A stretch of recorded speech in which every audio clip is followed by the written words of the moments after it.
Gunung Ibu sini dari Desa Naga malah Kantaran. Cuma awan tutup tuh. Gunung api Ibu di Kabupaten Halmahera Barat, Maluku Utara kembali erupsi. Semburan abu vulkanik terpantau lebih besar dari sebelumnya. Pos pengamatan Gunung Api Ibu mencatat semburan abu vulkanik setinggi 5.000 meter dari bukaan kawah berwarna putih dengan intensitas tebal condong ke arah utara dan timur laut. Kayaknya lebih tinggi dari Desa Naga. Jam 10 tepat tadi. Dengan aktivitas yang mengalami peningkatan, pos pengamatan mengeluarkan peningkatan status dari level 3 siaga naik menjadi level 4 awas. Serta memperluas radius aman 4 km dengan luas sektoral 7 km dari arah bukaan kawah di bagian utara Gunung Ibu. Terhitung tanggal 16 Mei 2024 pukul 15.00 waktu Indonesia bagian timur, tingkat aktivitas Gunung Ibu dinaikkan dari level 3 siaga menjadi level 4 awas. Hal ini dikarenakan kegempaan yang cukup meningkat tajam sejak beberapa hari belakangan. Kemudian intensitas erupsi juga meningkat, terlihat dari kolom erupsinya yang rata-rata saat ini mencapai 5.000 meter di atas permukaan laut. Untuk itu kami menaikkan tingkat aktivitas menjadi level 4 awas. Hingga kini belum ada laporan dari 16 desa di sekitar Gunung Api Ibu yang terkena dampak abu vulkanik dari letusan yang terjadi.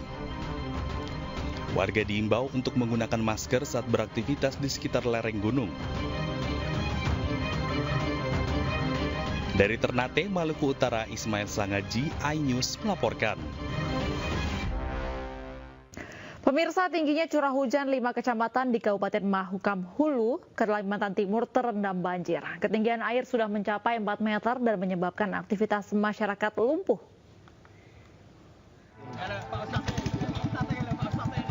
Ya Allah. Nah.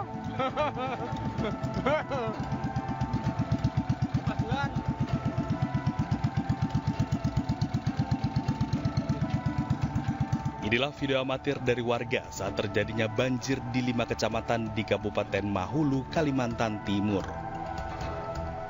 Dari data BPBD Kaltim, 5 kecamatan yang terendam antara lain Kecamatan Long Bagun, Kecamatan Long Hubung, Kecamatan Laham, Kecamatan Long Pahagai, dan Kecamatan Long Apari. Diketahui banjir terjadi akibat curah hujan yang cukup tinggi, ditambah limpahan arus deras Sungai Ulu Mahakam dan Sungai Boh Kabupaten Malinau, Provinsi Kalimantan Utara.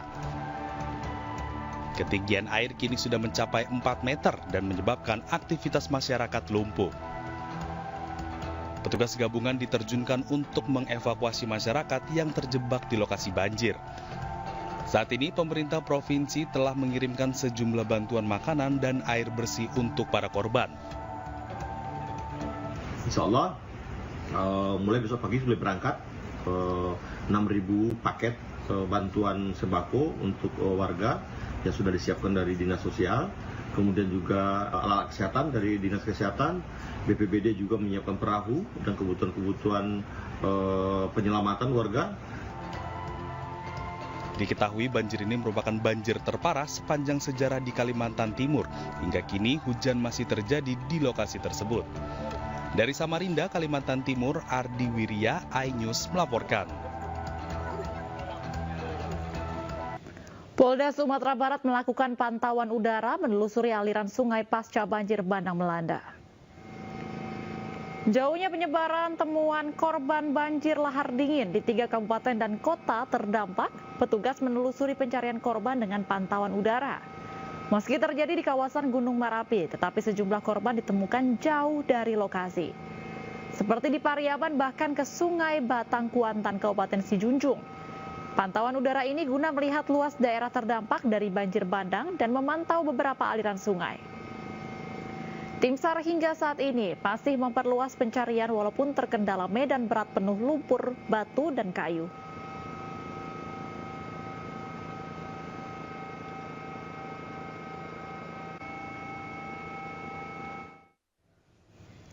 Dan pemirsa, untuk mengetahui informasi terkini dampak banjir bandang Sumatera Barat, kami sudah terhubung dengan Agung Sulistyo di Kabupaten Tanah Datar.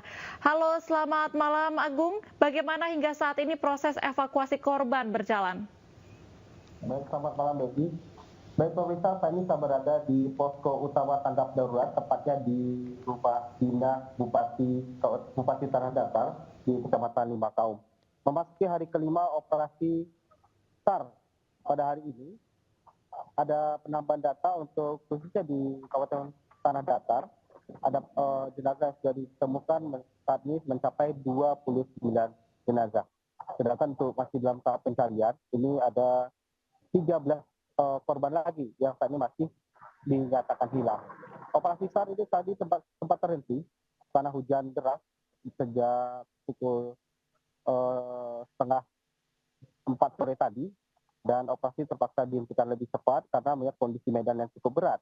Petugas mengalami kesulitan karena medan yang cukup luas dan masih banyaknya material-material seperti batu atau material yang dibawa oleh banjir bandang ini yang letaknya ini sangat dalam, sehingga petugas memiliki kesulitan untuk mencari korban ini. Meskipun pencarian didukung oleh alat drone ataupun alat-alat lainnya.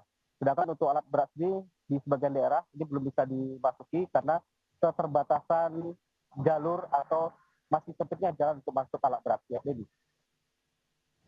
Baik, terima kasih rekan Agung Sulistyo melaporkan langsung dari Kabupaten Tanah Datar ke Sumatera Barat. Selamat bertugas kembali dan semoga korban di sana juga mendapatkan bantuan yang layak dan evakuasi korban berjalan dengan lancar.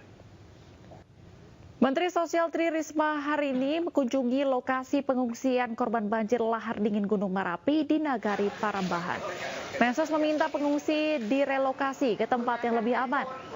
1.300 pengungsi banjir bandang lahar dingin Merapi di Nagari Parambahan diminta Menteri Sosial Tri Risma hari ini untuk direlokasi ke tempat aman. Saat ini lokasi pengungsian di Masjid Ubudiyah merupakan jalur lahar dingin Merapi.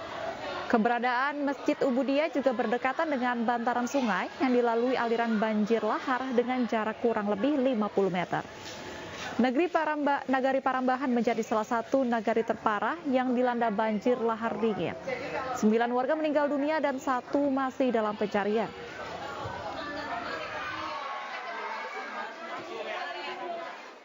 Harus memindah pengungsian yang ada di jalur lahar dingin karena kita tidak tahu kondisi cuaca ini. Itu yang pertama. Nah, kemudian yang kedua, kita juga tidak tahu sampai kapan, karena saya bukan ahlinya, nanti akan dari vulkanologi akan nyampaikan kapan itu aman. Pasti makanya kita harus persiapkan pengungsian untuk waktu yang sedang, dan terutama yang kondisi rumah-rumahnya hancur, itu kondisi Pemirsa, Menteri Pertahanan RI Prabowo Subianto menyalurkan bantuan bencana alam bagi korban banjir bandang dan lahar dingin di Sumatera Barat. Bantuan diserahkan langsung oleh Prabowo kepada sejumlah kepala daerah lokasi bencana dan terdampak. Menhan Prabowo Subianto tiba di Kabupaten Padang Pariaman pada pukul 10 pagi. Kehadiran Prabowo guna menyerahkan bantuan untuk korban bencana banjir bandang dan lahar dingin di Sumatera Barat. Bantuan diserahkan langsung ke sejumlah kepala daerah yang terkena lokasi bencana dan disaksikan langsung oleh gubernur serta stakeholder Pemprov Sumbar. Dalam kesempatan ini, Prabowo juga menyampaikan rasa bela sungkawa terhadap para korban meninggal dunia dan berharap korban hilang segera.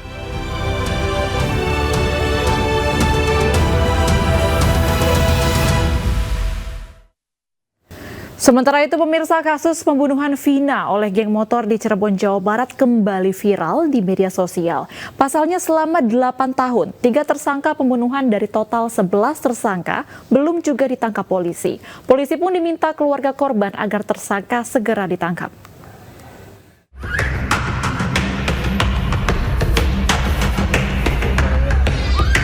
Keluarga Vina hingga saat ini masih merasakan duka. Kepergian Vina benar-benar menyesakkan keluarga. 27 Agustus 2016, peristiwa pembunuhan Vina dan kekasihnya mengejutkan publik. Vina yang saat itu kelas 2 SMK dibunuh oleh geng motor berjumlah 11 orang di Jalan Raya Talun, Kabupaten Cirebon, Jawa Barat pada 2016 lalu. Vina ditemukan tewas bersama kekasihnya Eki. Awalnya keduanya dilaporkan kecelakaan tunggal di Jalan Raya Kecamatan Talun, Kabupaten Cirebon. Namun setelah penyelidikan lebih lanjut, ternyata meninggalnya dua korban tersebut bukanlah karena kecelakaan tunggal, melainkan korban pembunuhan oleh gerombolan bermotor. Kasus ini pun kemudian dilimpahkan Polda Jawa Barat dari Polres Cirebon Kota. Dari 11 orang pelaku, 8 pelaku telah ditangkap, 7 orang divonis penjara seumur hidup, sementara 1 orang hukuman 8 tahun penjara dan 3 orang masih buron. 8 tahun berselang, kasus pembunuhan dan pemerkosaan terhadap Vina di Cirebon, Jawa Barat kembali mencuat dan ramai di media sosial setelah diangkat ke layar lebar dari kisah nyata. Pihak keluarga korban Vina meminta polisi segera menangkap ketiga tersangka yang saat ini entah ada di mana keberadaannya. Dinyatakan 11 orang ya, yang ketangkepnya kan baru 8, 3 lagi memang belum. Itu sampai selesai sidang, sampai saat ini belum ada kabar beritanya yang 3 ini. Hampir 8 tahun ya? Iya, makanya barangkali melalui film jalannya, siapa tahu kan diangkat lagi. Dan sekarang beritanya kan memang katanya Polda sudah bergerak tuh. Sementara itu, 3 DPO buronan polisi pelaku pembunuhan Vina diduga merupakan warga desa Banjarwangunan. Namun pemerintah desa Banjarwangunan masih belum dapat memastikan alamat ketiga tersangka tersebut dan sudah menyebarkan rilis dari Polda Jawa Barat. Untuk supaya bisa keungkap, saya udah ke RT/RW itu salah satu itu ke grup ya Pak? Ya ke grup RT/RW. Jadi barangkali ada rilisan itu cocok, tolong hubungi desa kan gitu. Enggak ada, cuma kan desa Banjarwangunan kan luas ya. RT-nya itu ada 46 dan RW-nya ada 9 di desa Banjarwangunan. Publik saat ini menunggu keadilan untuk Vina. Almarhumah saat ini telah dimakamkan di TPU Desa Pasindangan, Kecamatan Gunung Jati, Kabupaten Cirebon. Dari Cirebon, Jawa Barat, Toi Iskandar, Miftahudin, iNews melaporkan. Pemirsa, polisi telah menangkap 8 pelaku kasus pembunuhan Vina dan Eki di Cirebon yang terjadi pada 2016 lalu. Sementara 3 orang masih buron dan telah masuk dalam daftar pencarian orang.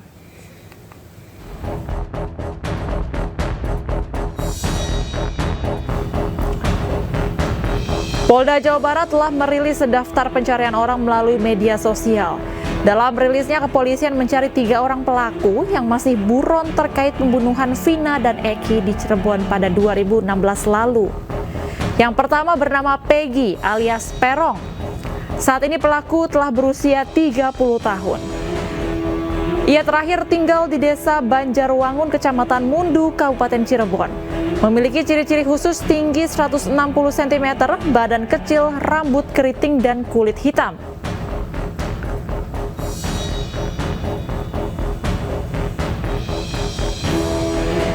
Yang kedua bernama Andi, usia saat ini 31 tahun, dan ia terakhir tinggal di desa Banjarwangun, Kecamatan Mundu, Kabupaten Cirebon. Memiliki ciri-ciri khusus tinggi badan 165 cm, badan kecil, rambut lurus, dan kulit hitam.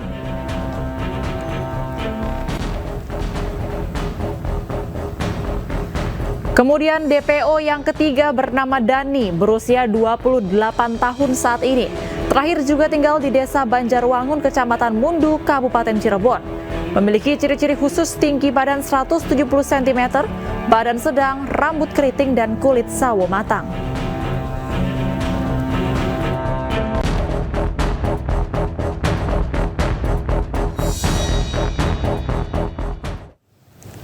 Sementara itu, pemirsa, kuasa hukum keluarga Vina, Hotman Paris, mengatakan ada indikasi perubahan BAP saat dilimpahkan ke kejaksaan. Hotman menduga ada pengaruh pihak lain yang sengaja menghilangkan identitas dan alamat 3 orang tersangka lain. Dia bilang kasus ini rupanya sudah dilimpahkan dari 2016 ke Polda, dari Polres Cirebon. Nah, yang menarik adalah hampir semua 8 orang yang ketangkap ini pada saat di BAP pertama menyatakan ada 3 orang lagi pelaku. semua ada di BAP, ya. Nah, tapi kemudian berubah, ya. Kemudian berubah sesudah mau limpah ke kejaksaan, mereka merubah BAP-nya. Nah, itu satu. Dari segi logika manusia normal pun nggak mungkin 8 orang itu ngarang cerita bersamaan di awal-awal pada saat ditangkap, ya kan? Berarti benar itu ada 3 orang, ya, dari penafsiran kita sebagai ahli hukum. Karena pada saat di BAP kan terpisah, hampir semuanya mengatakan ada 3 orang lagi. Tapi pada saat dilimpahkan ke kejaksaan, mereka merubah BAP sehingga diduga ada pengaruh di sini.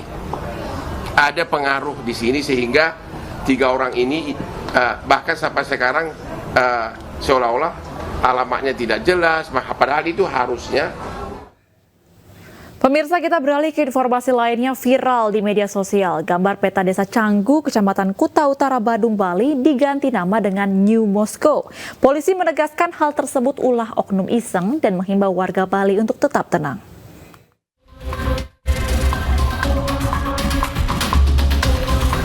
Viral di media sosial gambar yang menampilkan peta wilayah Canggu, Kecamatan Kuta Utara, Badung, Bali diganti dengan nama New Moscow. Pada gambar tersebut penamaan wilayah ditulis dalam bahasa Rusia yang merujuk wilayah Kuta Utara atau Canggu.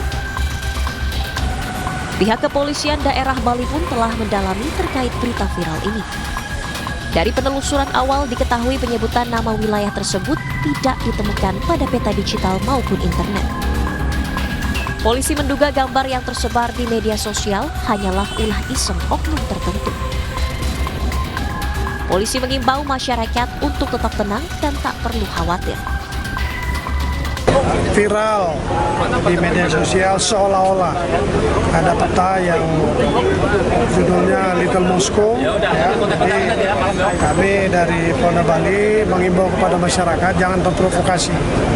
Sementara ya kita sedang dalami, namun kita duga ini sepihak, ya. Buktinya kalau kita lihat secara global di peta yang sah, ya, ada ini.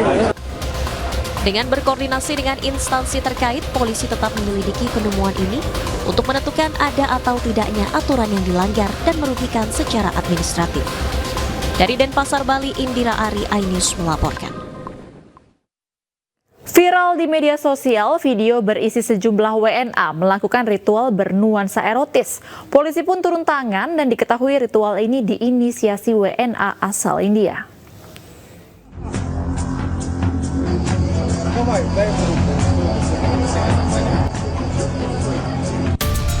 Sebuah video yang menunjukkan sejumlah warga negara asing melakukan ritual bernuansa erotis viral di media sosial. Para bule yang berasal dari berbagai negara ini diduga melakukan ritual yang diinisiasi seorang WNA asal India berinisial S.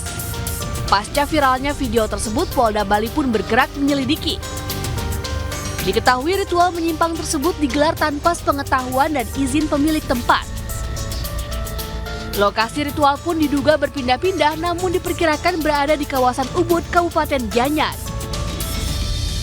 Kemudian ada pun potongan-potongan videonya sedang kita dalami kebenarannya, ya, karena ada viral seolah-olah itu adalah sekte ada yang menyimpang, ya, tapi sejauh ini hasil penyelidikan yang dilakukan oleh Polda Bali dan Polres Gianyar bahwa itu adalah kegiatan yoga dan tetap masih kita dalami. Sementara itu, dari hasil koordinasi dengan pihak imigrasi diketahui inisiator kegiatan ini telah meninggalkan Indonesia sejak 24 April 2024. Dari Denpasar, Bali, Indira Ari, iNews melaporkan.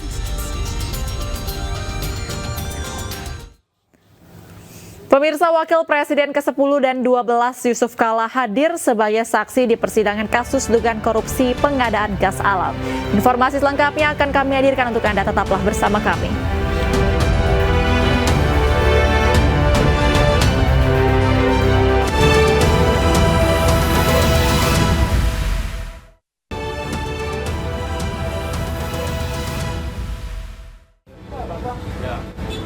Main geret-geret mahal. Saya kan jauh lah,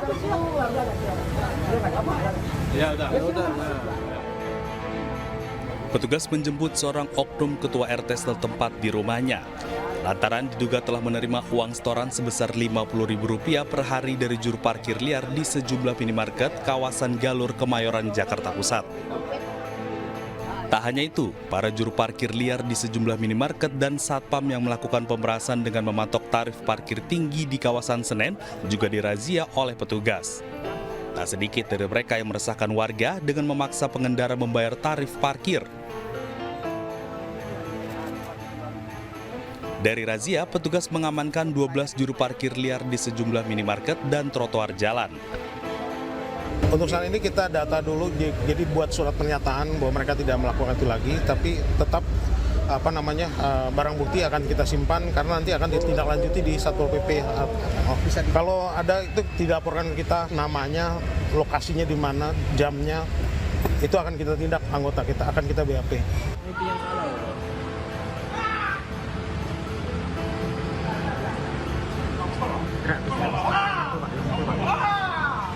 Razia digelar demi memberantas aksi premanisme berkedok jukir liar. Video bentrok antara masyarakat dan juru parkir liar di Pontianak dan sejumlah daerah menimbulkan keresahan warga. Petugas mengimbau agar warga segera melapor jika menemukan adanya aksi pemerasan berkedok juru parkir saat memarkirkan kendaraan, baik di minimarket, pasar tradisional maupun trotoar jalan.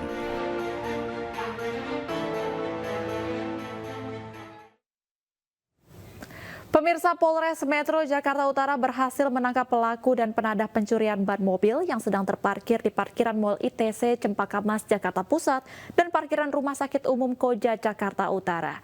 Tersangka yang terlilit hutang menjual hasil curiannya berupa 6 buah ban dan harga Rp1.800.000.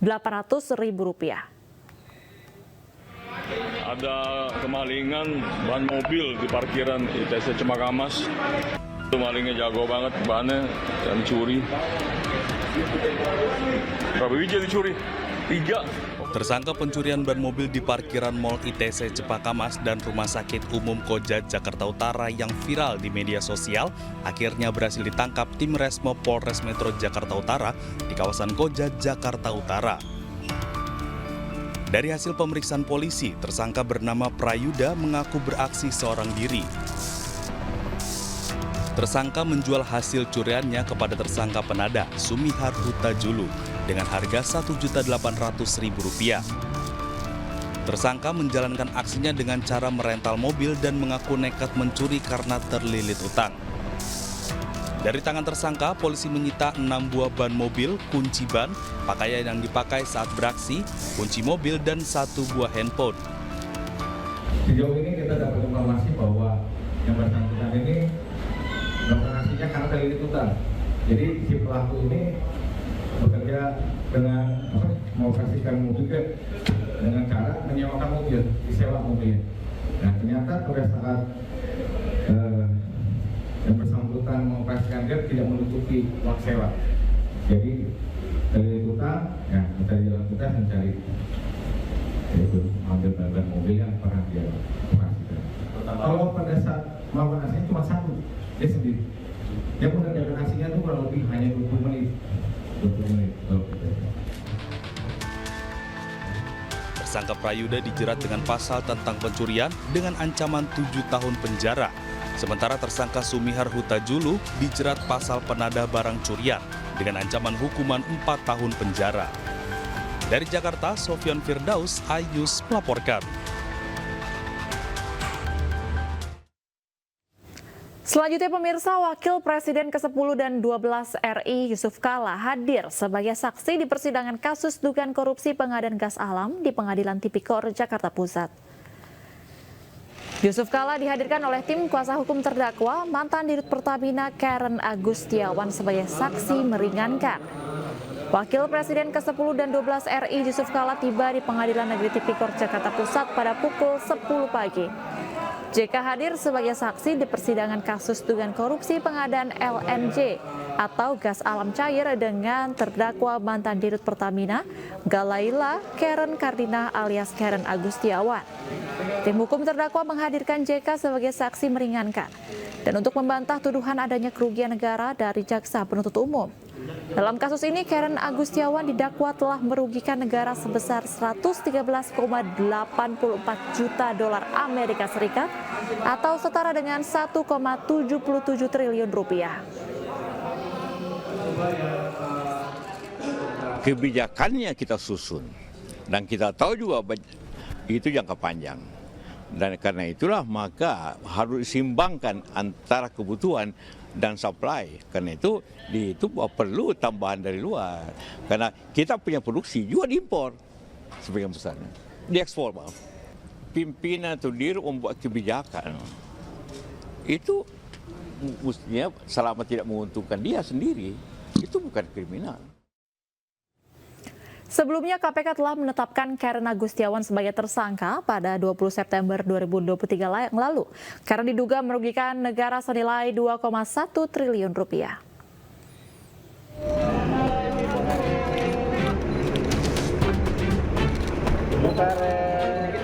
Direktur Utama Pertamina periode 2009-2014, Karen Agustiawan, ditetapkan sebagai tersangka kasus dugaan korupsi pengadaan gas alam cair LNG. Selain Karen, penyidik KPK juga memeriksa mantan Menteri BUMN Dahlan Iskan sebagai saksi. KPK akhirnya menahan Karen Agustiawan di rumah tahanan negara KPK. Karen diduga merugikan negara senilai 2,1 triliun rupiah. Meski demikian, tim kuasa hukum Karen menilai KPK terlalu dini menetapkan kliennya sebagai tersangka. Putusan ini disebut melanggar ketentuan hukum acara pidana dan Undang-Undang HAM karena kurang bukti. Ini semua sudah dilakukan sebaik mungkin dan Pertamina pun tidak perlu rugi kalau memang menjalankan tender yang hasilnya di bulan Oktober 2018. Artinya bahwa penutup kerugian itu harusnya berlaku sejak 2018 sampai 2020 ke depan, atau bagaimana? Kan tadinya dibilang ada kerugian karena masa pandemi kan, harga komoditas semua turun, harga minyak semua turun. Aduh bang, HP-nya bang, kan? Nah, tapi sebetulnya kalau piawai, karena kita kalau misalnya mengelola volume LNG, itu tahu kapan harus melepas, kapan harus tahan. Meski Karen membantah mengambil untung dari proyek tersebut, namun KPK tetap menahan Karen sebagai tersangka korupsi pengadaan gas alam cair. Dari Jakarta, Tim Liputan iNews melaporkan.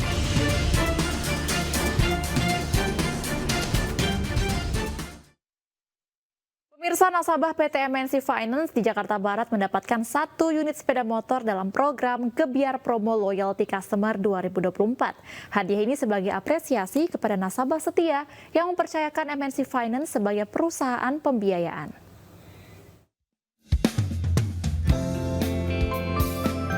Putri Handayani, seorang nasabah setia MNC Finance di Cengkaring, Jakarta Barat, tidak menyangka mendapatkan hadiah 1 unit sepeda motor yang diantarkan langsung ke kediamannya. Putri menjadi salah satu nasabah yang beruntung dalam program Gebiar Promo Loyalty Customer 2024. Kurang lebih 2 tahun, karena MNC Finance itu bunganya ringan dan prosesnya cepat. Alhamdulillah senang ya. Tentunya ini jadi momentum ya untuk konsumen sendiri agar lebih percaya ke MNC Finance. Dengan program ini harapannya ke depan juga konsumen mendapatkan sesuatu yang lebih dari MNC Finance. Program Gebiar Promo merupakan bentuk apresiasi kepada nasabah setia yang mempercayakan MNC Finance sebagai perusahaan pembiayaan. Salah satu kriteria yang mendapat apresiasi adalah sudah 2 kali mengajukan pinjaman dan melunasinya tepat waktu. Dari Jakarta, Anissa Septiarani M. Khairuddin iNews melaporkan. Pemirsa, 26 tahun menabung, seorang penjual tahu keliling berangkat haji. Informasi selengkapnya akan kami hadirkan untuk Anda, tetaplah di iNews Malam.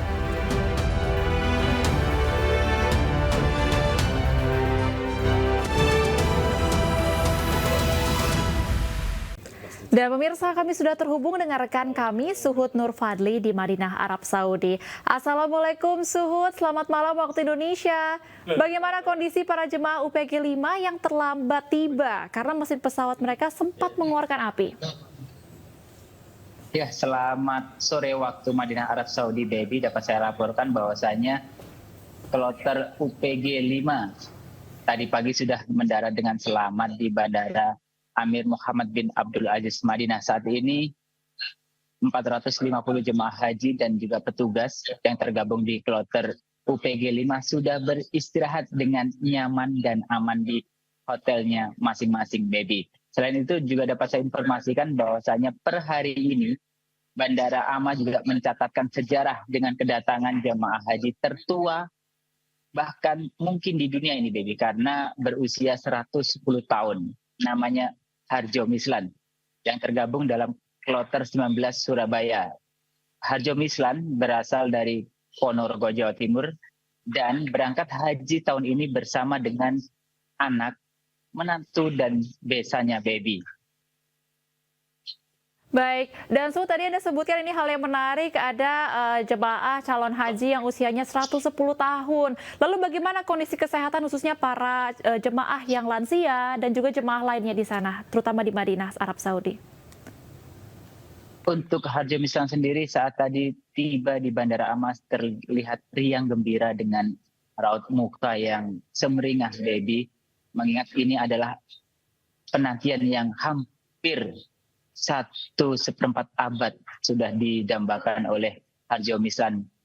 Dan dengan cuaca Madinah hari ini yang cukup bersahabat, Harjo Mislan bisa dengan seksama dibantu oleh petugas agar tidak kelelahan menggunakan kursi roda menuju ke bus yang akan mengantarkannya ke penginapan, baby. Dan itu juga dapat saya laporkan bahwasanya per 16 Mei hari ini, baby, tercatat 3 jemaah haji Indonesia yang meninggal dunia di Madinah. 2 jemaah haji meninggal pada 14 Mei kemarin atas nama Didi Rowandi Aum asal Sukabumi dari kloter 3 Jakarta Bekasi dan Yusman Irawan asal Lubuk Linggau, Sumatera Selatan dari kloter 2 embarkasi Palembang. Dan bagi jemaah haji yang meninggal ini nantinya akan mendapatkan fasilitas dibadal hajikan serta asuransi dari Kementerian Agama, baby. Baik, Suhud. Lalu untuk pergerakan jemaah hari ini seperti apa? Apa yang membedakan dari hari kemarin? Apakah ada hal menarik yang bisa disampaikan, Suhud? Untuk jemaah haji Indonesia sendiri, setelah tiba di Madinah, aktivitas yang dilakukan adalah ziarah ke makam Nabi dan juga Raudhah, serta melakukan tur wisata keliling Kota Madinah untuk mengunjungi situs-situs bersejarah yang ada di Kota Madinah ini. Selain itu nantinya pada 20 Mei mendatang, baby, atau hari Senin, jemaah haji Indonesia gelombang pertama yang berada di Madinah akan bertolak ke Makkah secara bertahap untuk menjalankan rangkaian ritual ibadah haji di Kota Suci Makkah, baby. Baik, lalu untuk cuaca sendiri, Suhud, apakah hari ini lebih baik daripada cuaca kemarin? Kalau untuk cuaca dapat saya laporkan rata-rata berkisar antara 38 sampai dengan 42 derajat Celcius selama 5 hari ke depan, baby. Jadi untuk jemaah haji khususnya Risti yang berisiko tinggi seperti lansia diharapkan mengurangi aktivitas di luar ruangan dan memperbanyak ibadah yang wajib, mengingat rangkaian perjalanan ibadah haji ini merupakan perjalanan yang panjang dan melelahkan. Jadi menjaga kesehatan dan juga fokus cukup penting dilaksanakan oleh jemaah haji yang memasuki Madinah dan tergolong usia lansia, baby. Oleh karena itu selain makanan yang bergizi, jemaah haji juga diimbau untuk memperbanyak istirahat, baby. Baik, terima kasih rekan Suhud Nur Fadli melaporkan langsung dari Madinah, Arab Saudi, dan selamat menunaikan ibadah haji dan jangan lupa untuk jaga kesehatan. Terima kasih. Pemirsa, kita ke informasi selanjutnya. Di Bandar Lampung, kesabaran dan keuletan seseorang pedagang tahu keliling akhirnya berbuah manis. Setelah berjuang menabung selama 26 tahun, pedagang tahu tersebut dapat mewujudkan impiannya menunaikan ibadah haji. Harapkan sekali begitu. Subhanallah, Allah memang maha adil, tahu dengan apa yang hamba-Nya inginkan seperti itu. Surya Kanta bin Sarman Adam 62 tahun calon jamaah haji kloter 54, warga Perum Gria Abdi Negara Sukabumi, Bandar Lampung, Lampung ini tak mampu menahan haru saat perjuangannya menabung selama 26 tahun dari hasil berjualan tahu keliling mampu mewujudkan impiannya menunaikan ibadah haji ke Tanah Suci Mekah. Impian Suryakanta untuk berhaji muncul setiap ia menonton berita soal ibadah haji di televisi. Dirinya selalu bertanya dalam hati, kapan bisa menunaikan ibadah haji seperti jemaah yang ada di berita haji tersebut. Lantas saya itu ngelihat berita itu pas lagi pas musim haji. Jadi ketika itu saya tuh kalau ngelihat itu saya nangis gitu, sedih. Sampai sekarang saya juga rasanya seperti apalah. Terus istri saya bilang, "Kenapa ayah nangis?" "Itu Bu," saya bilang, "orang-orang bisa berangkat haji, apa mungkin saya..." Bermodal uang simpanan sejak tahun 1998 dan uang tambahan dari sang istri tercinta, tahun 2012 lalu akhirnya Suryakanta bisa mendaftar haji. Tanpa didampingi sang istri, kakek 3 orang cucu ini dijadwalkan berangkat tanggal 4 Juni 2024 dari Asrama Haji Raja Basa, Bandar Lampung. Ya alhamdulillah sampai sekarang kita sudah bisa nabung, sudah terkumpul, bisa daftar pada pendaftaran tahun haji itu tahun 2012. Sejak dirinya sudah masuk dalam daftar jadwal keberangkatan haji dan menunggu waktu keberangkatan pada 4 Juni 2024 mendatang, Suryakanta mulai mengurangi waktu berjualan tahu. Dari Bandar Lampung, Andres Afandi, iNews melaporkan. Menunaikan rukun Islam kelima, yakni berhaji ke Baitullah, adalah impian semua umat muslim dari segala usia, tidak terkecuali usia muda. Seperti jemaah calon haji termuda di Majalengka dan Lombok berikut ini.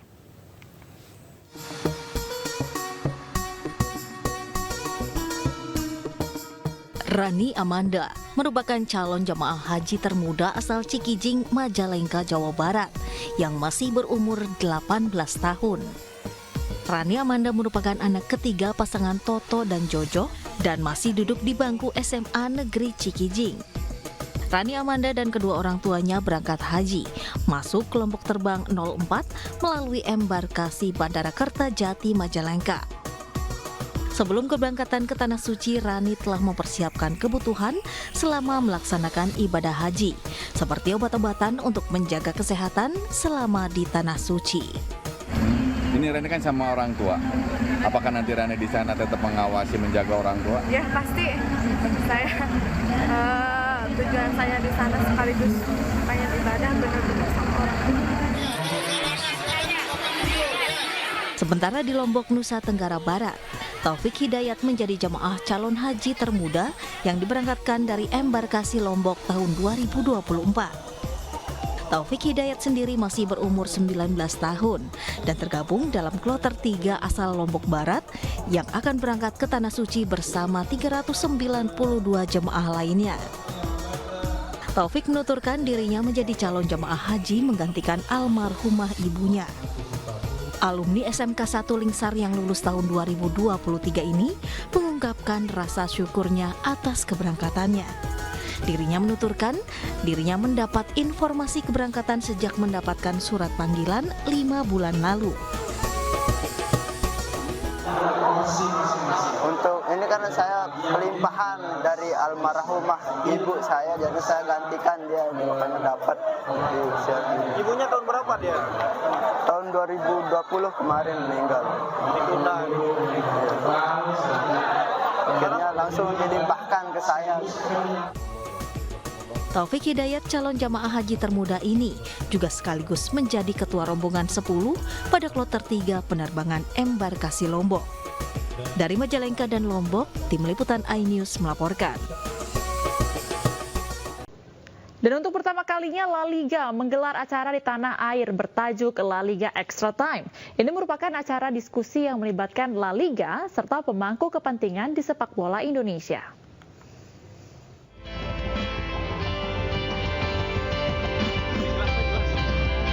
Persepakbolaan tanah air kini mulai dipandang publik sepak bola dunia.